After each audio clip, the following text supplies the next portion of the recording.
Taylor's representative of a system, and one of the things you can do by looking at the life and career of Taylor is reveal really important features of the British slave system.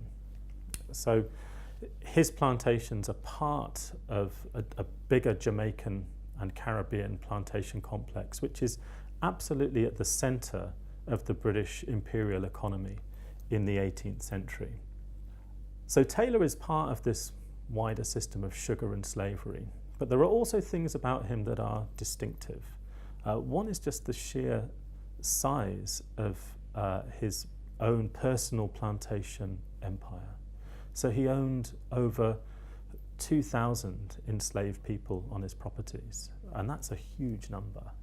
That's a lot of enslaved people that he's claiming ownership of, compared to many other planters. Even wealthy sugar planters with big operations would have perhaps 200 or 300 enslaved people working on their properties, but he's got this huge slave empire in Jamaica, and that's the foundation for an incredibly big West Indian fortune that he creates.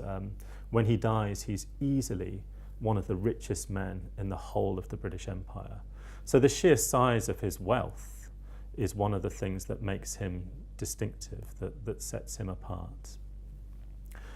There are other things as well. So he lived in Jamaica, and Taylor continued to live in Jamaica throughout his life. Lots of people who'd made the kind of money that he did decided to leave and go and live in Britain, put their plantations under the control of a local manager and spend their money and live a life of wealth and luxury back in Britain. But Taylor didn't. He chose to stay in Jamaica. He chose to continue to manage his plantations. He has this sort of manic, workaholic approach to his plantation management. He's really convinced that the only person that can do this effectively is him, and he develops over his years as a planter a lot of expertise in running plantations and does it very effectively. And for other reasons as well, he likes his life in Jamaica and he chooses to remain there.